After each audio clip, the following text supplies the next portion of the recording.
We're celebrating more than 2 million Canadians choosing Fidelity. And to say thank you, we're giving you a chance to win a branded Fidelity hoodie. Enter by visiting fidelity.ca/hoodie-contest. At Fidelity, performance is more than a number. It's progress, confidence, and momentum. So choose performance, choose advice, choose Fidelity. Now, here's today's show.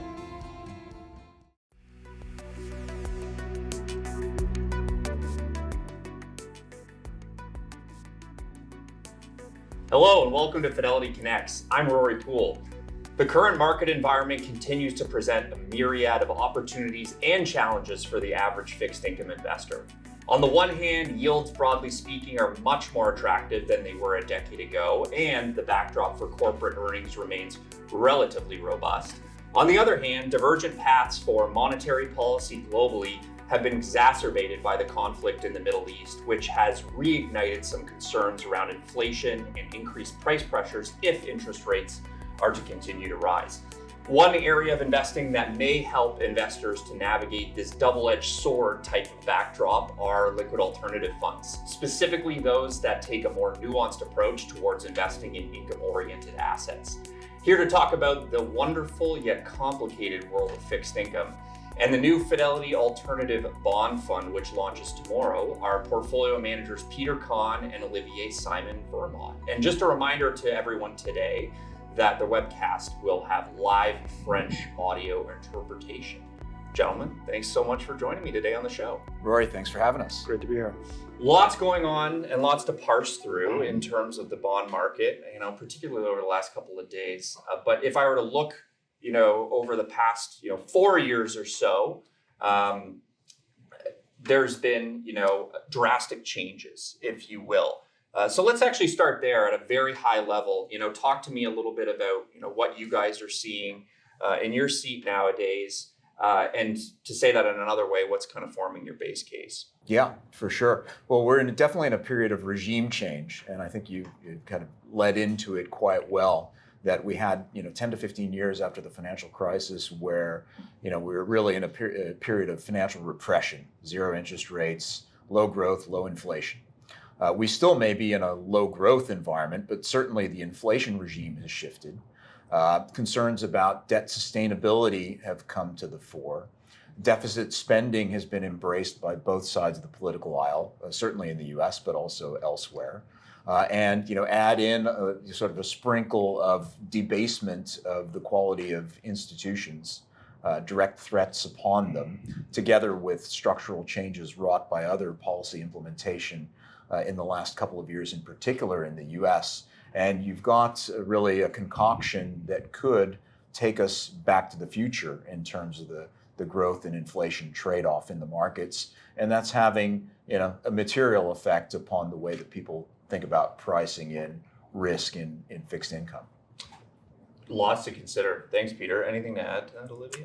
I think that was a great summary. I mean, one more recent theme to maybe touch on is this huge amount of issuance from the AI data centers and hyperscalers to build out those CapEx needs. And we've all heard about the trillions of dollars hyperscalers need to spend.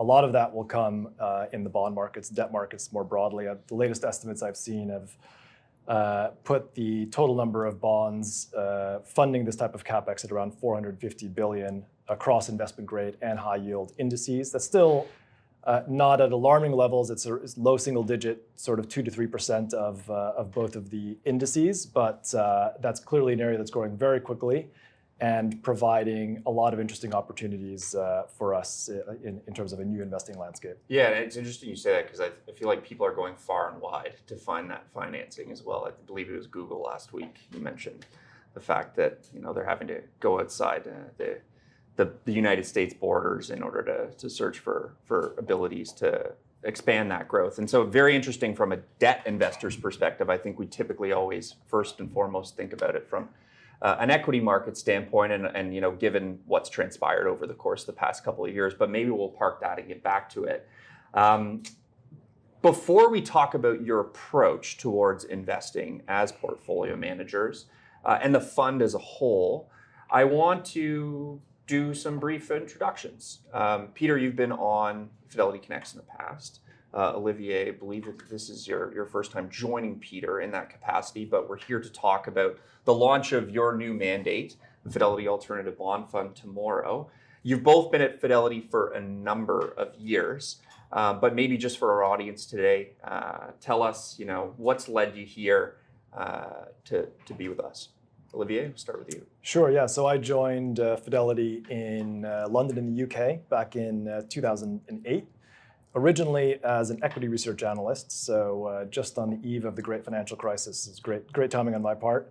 But I shifted over to the credit research team in 2012 and became a senior credit analyst covering a number of different sectors there. And in 2018, I had the opportunity to come over to Canada as a director of research to really build out the credit research capabilities here in Canada. And so that's really been the focus since then. And since 2022, I've been co-managing in a portfolio manager role the US held strategy alongside Peter. So you've had the opportunity to sit on both kind of ends of the capital stack, if That's you right, will. yeah. Do you think that that's helped shape your, the way that you approach investing nowadays? Does the old equity hat ever get put on, despite the fact that you're in the bond chair now? Yeah, it's definitely helpful to have both perspectives. And if you think, as I mentioned, it was in early 2008, so it was a very interesting time to start investing. Yeah. And I learned early on, when I had stocks that were down 20, 30% on a day, that I had to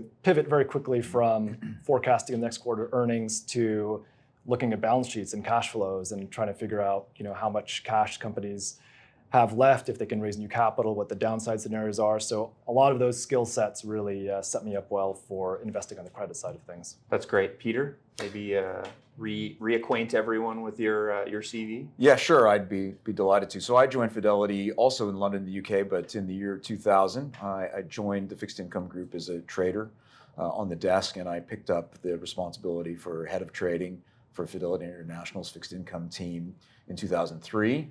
I wore that hat for about a half a dozen years, at which point we got to that great inflection point again, the financial crisis, and I was asked to step into portfolio management on a full-time basis then. And really for the last, bulk of the last 15 years, I've been focused upon building out our capabilities in high-yield investing and income-focused products together with colleagues in the UK, in Asia, and when Olivier blazed the trail here to Toronto in 2018, that was a very exciting moment for us to get more resources on the ground, more research capability specifically focused upon U.S. high yield and broader U.S. credit markets, and then we followed that up with my transfer over here in 2022 to focus a little bit further upon two things in particular. One, the U.S. high yield franchise, which we wanted to dedicate more time and attention to. And number two, thinking about ways that we could develop more innovative solutions for clients to fit into situations and scenarios that are unfolding like the ones that we find ourselves here in today. Hence, the launch tomorrow of the Alternative Bond Fund, which we're very excited about. As are we. I want to stay on this for a moment just because of the fact that you guys have both made reference or alluded to the fact that, you're here today to represent really a much broader group, if you will, in terms of the team that works, on this new mandate that we're launching tomorrow, but also in terms of across the entire, Fidelity complex with respect to fixed income. So maybe Olivier, start by telling us a little bit about, you had mentioned, in your overview that, you came over to really start to put a flag in the ground, if you will, in Toronto and build out some of that team. What does the team look like now? Any comments on that? Sure, yeah. So yeah, that was almost 8 years ago now.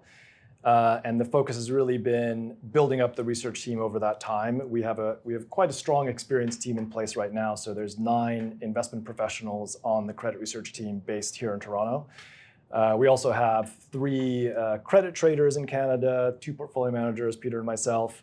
And so that's the Canadian team here. Obviously part of a much wider global team, which maybe Peter can talk about. But we just as a quick overview of what the credit research team looks like, we are organized along sector lines, just as the equity research analysts are. So every credit analyst is an expert in their own space and provides investment ideas for the funds based on that.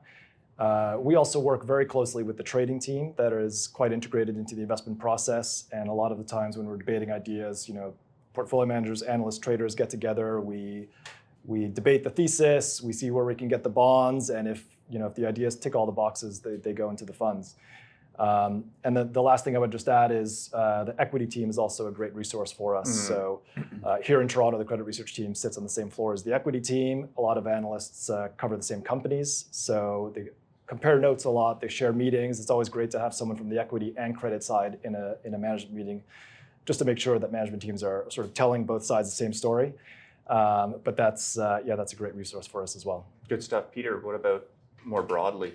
Yeah, it's a large global team. So there's almost 120 people in terms of the different disciplines within fixed income itself. So portfolio management, trading, credit research, and quantitative research, which is now a shared resource together with the multi-asset team, which actually is a great bridge for us, because not only do they focus down on our specific requirements, questions, and scenario analysis as it pertains to fixed income, but they help us engage with the multi-asset team and with the equity team. So depending upon whether we're investigating a bottom-up idea or a top-down idea, we've got a number of different heads to knock together in terms of trying to formulate a full picture of all the different risks and potential scenarios, and then implement an investment strategy on the back of that.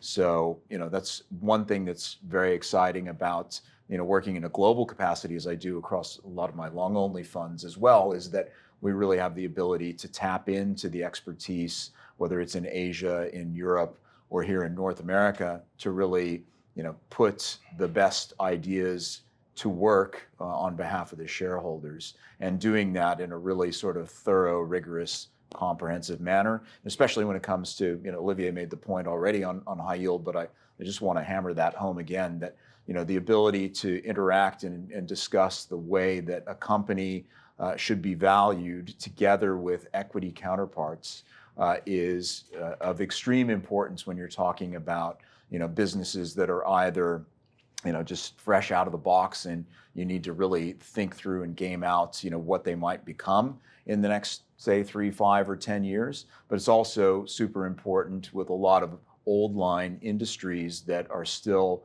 significant cash flow generators, have a huge debt stack, but the growth profile just quite frankly ain't looking so hot. So the question is, how long can that continue?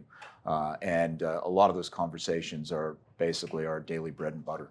It's interesting, you both kind of touched on it, but this whole, amalgamation in Toronto of equity and fixed income could very well be accretive for both sides in the future, because I think, as you mentioned, there's these efforts to kind of look at the entire, capital structure or business, and the hope is that value can be generated from that, regardless of whether we're debt investors or equity investors moving forward.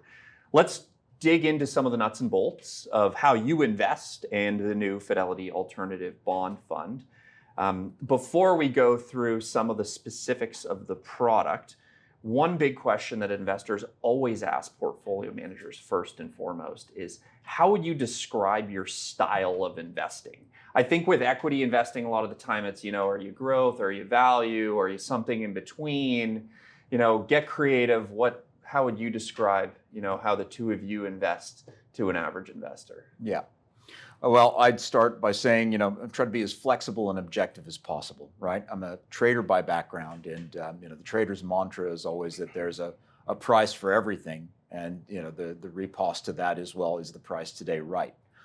So we're trying to work very hard to ascertain whether or not the implied valuation in the market today is in accordance with the intrinsic valuation, from the great work from the research teams globally, and putting that together in a fashion that is as objective as possible. Sounds easy to do, but you find that as time goes on, it becomes difficult when you work with a lot of intelligent and persuasive colleagues, right?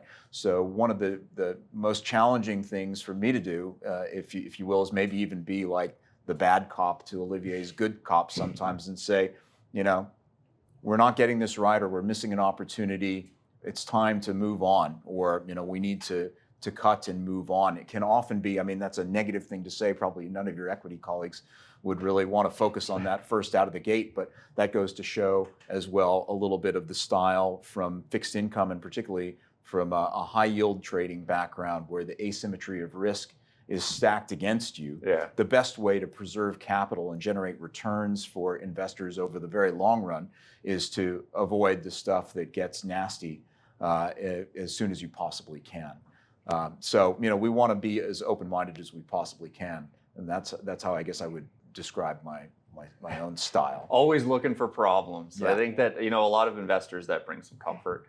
Let's talk about the investment universe within Fidelity Alternative Bond Fund. So the strategy invests primarily, I would say, in two areas or parts of the fixed income market, if you will. For a large chunk of the portfolio, you're focusing on shorter maturity, investment grade bonds. There's also, a lever to pull with respect to, high yield or non-investment grade securities and allocation. So maybe I'll ask each of you to cover off one of those pieces and talk a little bit about, where it is you're investing, but as well as what the potential role is of that piece within the portfolio. So Olivier, why don't I start with you? Tell us a little bit about, the shorter maturity piece of the portfolio, and as I mentioned, where it kind of fits. Sure, yeah. So the short-term investment grade piece of the portfolio, that's kind of the stable core of the portfolio. Obviously, the sort of conception of this fund is to have something that's less sensitive to rates, where you can generate an attractive return without taking on too much credit risk or too much duration risk. And that's where this part of the portfolio really comes into play. On the investment grade side, these are companies with solid fundamentals. We saw with Q1 earnings that momentum is continuing. Primary markets are wide open, so these companies have no problem accessing markets to refinance debt or fund capex, and defaults are very, very low. So you're not taking on a huge amount of credit risk in this part of the portfolio, and of course on the short duration side, by definition, less sensitive to rates. What I would say too is, despite credit spreads in this space being on the tighter side, there's a decent amount of dispersion as well, which helps throw up opportunities both on the long and short side. Let's talk about that in just a moment as well. So hold that thought. But Peter, why don't you talk a little bit about the high yield allocation? How's it complementary to what Olivier just mentioned? Yeah, high yield as an asset class is a really interesting one. It's got a very solid long run return profile, high single digits, a very relatively low risk profile when you compare it to other asset classes like equities, where say the volatility of the S&P 500 over time is somewhere around 20. The volatility of high yield over time is also high single digits. So it's a great sharp ratio asset class. And within that, there's quite a broad range of diverse industries, household companies, startup companies, small balance sheets, big balance sheets. The nicest thing about it is the income stream, clearly, and the low duration profile. So using a strategic allocation to high yield in a flexible manner can really enhance income, enhance the investor outcome in terms of the overall return experience, and dampen down that sensitivity to interest rates. That's great. Those are great overviews. And I think actually in your overviews, you answered one of the questions that we have from the audience, which is, will this new alternative bond fund provide better insulation from inflation relative to traditional medium-term bonds? Obviously we can never guarantee anything, but I think based on your description and the pieces of the portfolio and the assumption that lower duration in an inflationary environment would allude to the fact that the fund, at least from an expectation standpoint, will be relatively less sensitive to those effects, is a box we can tick. Any disagreements with that? No, none. No. Okay, good stuff. Maybe quickly mention, you said dispersion that's happening under the hood with regards to the fact that investment grade and high yield spreads are relatively tight. But that would tell me that there's some, great opportunity out there, but also some risk to avoid. What would you? Yeah. So exactly, there. all-in yields for both investment grade and high yield are reasonably attractive, but the credit spreads are on the tight end. Yeah. But there is a decent amount of dispersion under the surface. So especially as you go down the quality spectrum into high yield, and that's by sector and individual credit. So if you look at sectors, in the high yield sector, high yield market, for example, the energy and technology sectors were trading at exactly the same spreads a year ago. Now they're 250 basis points apart. So there's been a huge divergence in performance there. And on the individual name basis as well, what we've seen is the market is not very forgiving for disappointments. So when companies come out with a profit warning, whether or a customer contract loss or some sort of disruption, bonds can drop 5-10 points very quickly, and you can go from talking about a performing credit to analyzing distress scenarios. And so identifying those types of candidates early on obviously can be a huge driver of performance. This fund has alternative in the name, as we've mentioned a couple of times. I'll preview with saying that obviously this fund has a component of it that's long short in nature. But Peter, maybe you can talk a little bit about how that's helpful as bond markets evolve. Yeah. Well, having that lever to pull really helps us, take the research to its logical conclusion here, because our analysts, I've already hinted at glass half empty kind of nature of high yield investing. So our analysts spend a lot of time coming to that conclusion.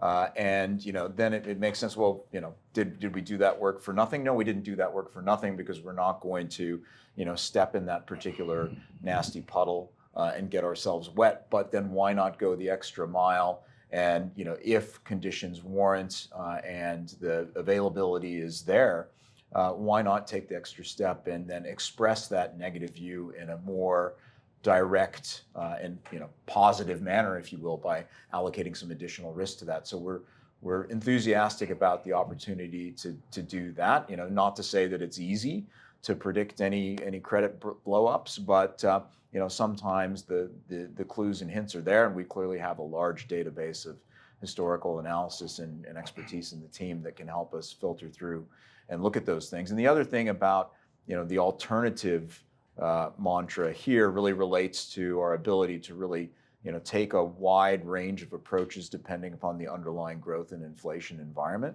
So we can range in everything from -2 years duration to +5 years duration. That's that's where the fence is on our garden, and that's quite a wide opportunity set for us to think through and to be able to position in accordance with the outlook over the course of the next 1 to 2 years for growth and inflation. We think we will offer a high degree of flexibility and hopefully also a low degree of correlation to other asset classes, thanks to that those degrees of freedom, really. Yeah, you hit one of the two key points or key words that I feel like are mentioned when an advisor first asks about the way a fixed income portfolio is managed in the duration piece. What about yield? Obviously these are income-oriented assets that you're investing in, but maybe the question is, how much do you focus on, generating yield for investors or income for investors versus that of total return? I'll jump in there first, because I think, again, for high yield in particular, for example, the very long run return stream is, dominated by yield. So the high yield market itself offers a great income generation capability and occasionally offers the opportunity for a bit of capital appreciation depending upon where you are in the kind of credit growth and default cycle. But really, kind of locking in yield without reaching too far out the yield curve to get it and adding too many years of interest rate risk or more years of interest rate risk than you'd really be comfortable with is kind of a prime objective of the Alternative Bond Fund. So we're quite focused upon that factor as a significant one for our returns. Anything to add? I would just add that that's definitely a key focus for our research team, right? So we don't rely just on credit rating agencies to tell us what's a high yield bond, what's an investment grade bond. There's lots of BB bonds out there where the credit characteristics of those names are actually more solid than names in the investment grade space. And so this fund gives us the flexibility to go out and add to the fund those mispriced credits where the quality is great, you're getting a bit of a yield uplift, and it can be a great fit in the portfolio. So we're nearing time, and you guys have hit on it already a little bit, but we're thrilled to launch the Fidelity Alternative Bond Fund tomorrow. Just to kind of pull out of some of our conversation, how do you think you want investors to think about this strategy in terms of their own utilization within today's market environment? Well, I mean, really, I think it's going to be the cornerstone of any well-diversified portfolio, and it's going to be one which is going to generate a steady, risk-adjusted return, predicated upon yield and sensible approach of managing through the cycle with flexibility. Right. So I think those are kind of the three key factors for me. Yeah, and then I think it'll be important with some of these, headwinds that I would say that we're facing within the bond market right now. But dovetailing off of my intro earlier, taking advantage of some of those opportunities because, you can see both of them in the environment that we're in right now. Before I send everyone off, anything else to add, Olivier? No, I would just say, this fund is set up well to benefit from the full strength of the Fidelity research team, right? It's not just investment grade, it's best ideas from high yield.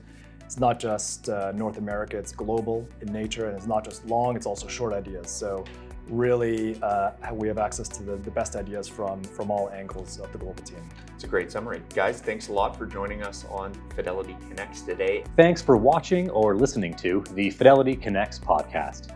Now, if you haven't done so already, please subscribe to Fidelity Connects on your podcast platform of choice. And if you like what you're hearing, please leave a review or a 5-star rating. Fidelity mutual funds and ETFs are available by working with a financial advisor or through an online brokerage account. Visit fidelity.ca/howtobuy for more information. While on fidelity.ca, you can also find more information on future live webcasts. And don't forget to follow Fidelity Canada on YouTube, LinkedIn, and Instagram. We'll end today's show with a short disclaimer. The views and opinions expressed on this podcast are those of the participants and do not necessarily reflect those of Fidelity Investments Canada ULC or its affiliates. This podcast is for informational purposes only and should not be construed as investment, tax, or legal advice. It is not an offer to sell or buy, or an endorsement, recommendation, or sponsorship of any entity or security cited. Read a fund's prospectus before investing. Funds are not guaranteed. Their values change frequently and past performance may not be repeated. Fees, expenses, and commissions are all associated with fund investments. Thanks again. We'll see you next time.